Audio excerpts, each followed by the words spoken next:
SFA Now, learn more about the Office of Multicultural Affairs here at SFA.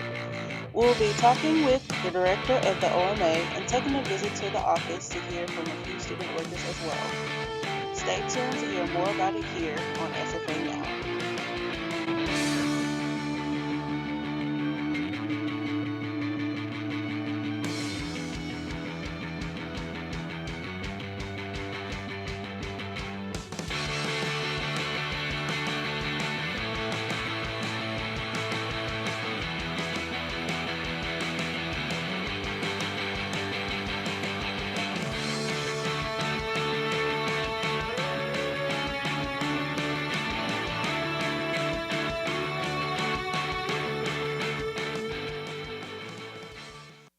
Hello, and welcome to another episode of SFA Now. I'm your host, LaShirine Howard.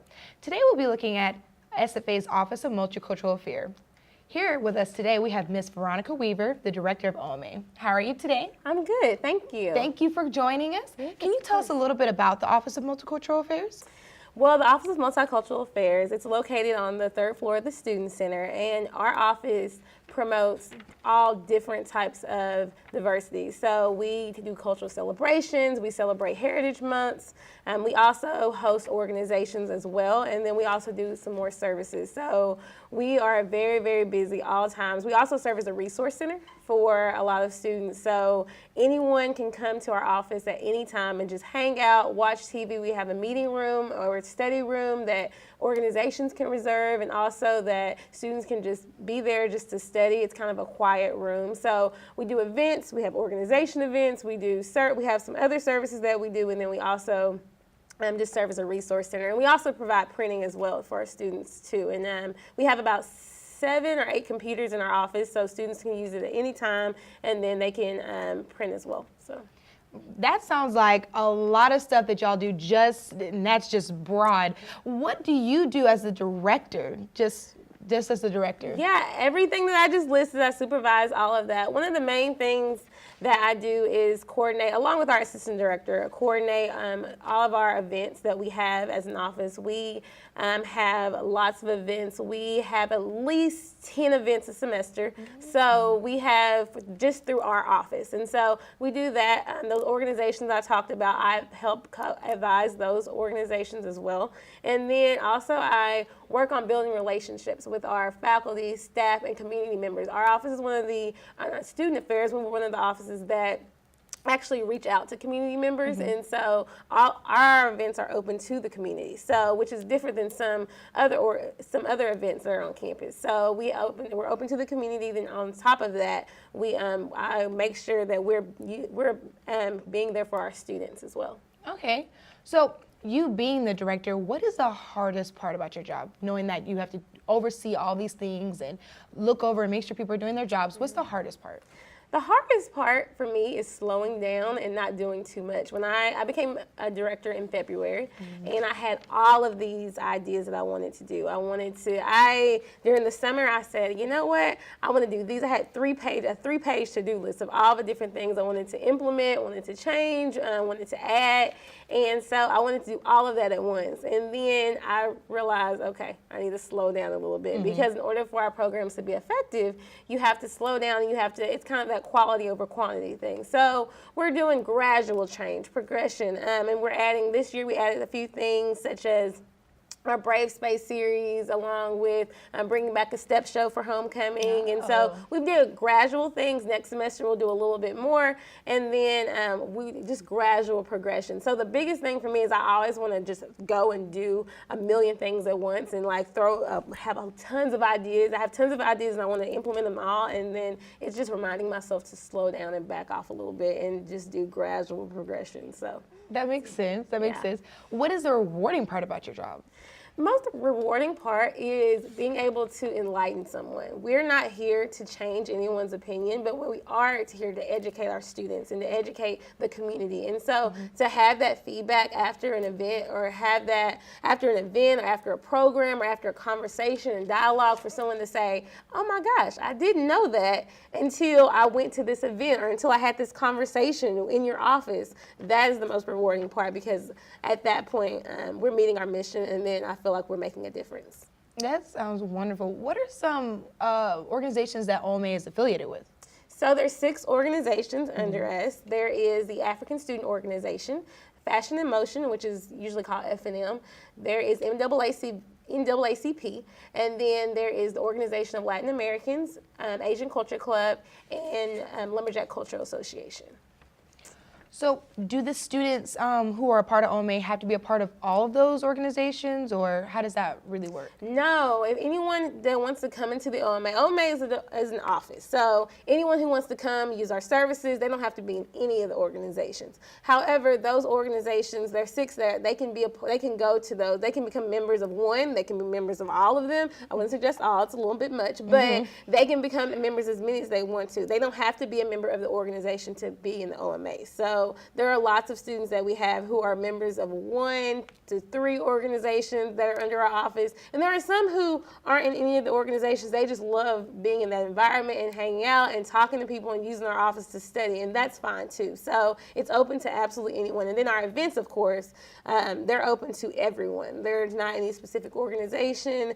There are some organizations that help host some of our events. For instance, Lumberjack Cultural Association, they do Tunnel of Oppression. And so that's there. But other than that, but anyone can attend any of the events, regardless of your affiliation. Wow, it sounds like it's like a whole world inside OMA. It's just like, well, that's some really good information to know. Now let's take a look about inside the office and learn more about a few OMA students' workers. The OMA, located on the 3rd floor of the Baker Patillo Student Center, hosts different programs throughout the year to target topics like gender, culture, status, and religion. I am the OMA student supervisor, and so basically I'm in charge of the other student ambassadors that are in our office. Also, I'm in charge of doing certain events like Brave Space Series. I'm also in charge of the mentor partnership that we have with Nacogdoches ISD. So those are some of the things that I do. In addition to this, sponsored organizations such as NAACP and F&M host events with the office as well. Yes, I was over the homecoming step show that we had during homecoming week. I will be over the MLK Day of Service also and a couple of other events. Most importantly, the OMA is an environment on campus that strives to make all students and staff feel welcome. I like the diversity that we have. I like that anybody can come up here and, chill, watch TV, just talk, be goofy, and, it's just a place just to relax because, sometimes you be on campus and there's nothing to do, so you need somewhere to go. This is where I come to. So a few things that I like about the OMA is it's pretty much a safe haven. It's where you can come, you can have meaningful conversations with other people. You can also play like dominoes or spades and also do your homework. So it's basically a home away from home. If you're just tuning in with us today, we have Veronica Weaver with us talking about the Office of Multicultural Affairs. Every semester, the office hosts various cultural events. So how does the office go about planning those things? So for the fall events, we usually plan in the summer, and then for the spring events, we usually plan in the fall. So we always are kind of a semester ahead. We look at different months. So for instance, if it's Black History Month or Native American Heritage Month, we look at those events, and so we try to do events every month that coincide with the particular month. And then we actually listen to our students. We see what the students want. We put out kind of fillers and evaluations to say, what do students want to see? Every one of our events that you go to, you'll see a survey because we want to hear what students want. We don't want to do an event that no one shows up to. So we look at that. And then also sometimes we just try to see what the needs are in the university.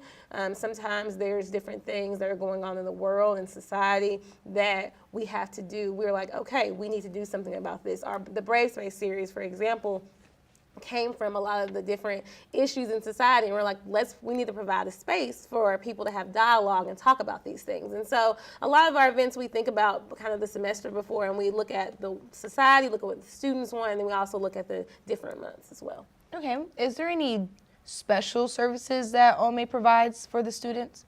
Yeah, we have a couple. One is our Excel mentoring program, and so that is for any incoming freshman that comes to SFA.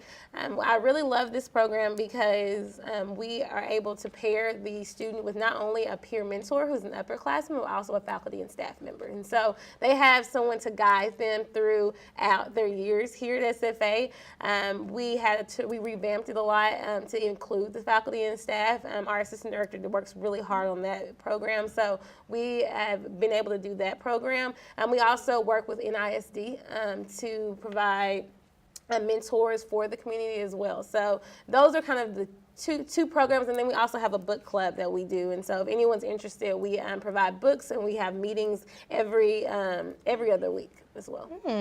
So if I was wanting to join any of these things or get any of these services, where do I go to get that information about the events or about OMA in general? All of our information about everything that I've talked about and more is on our website. So at www.sfasu.edu/OMA.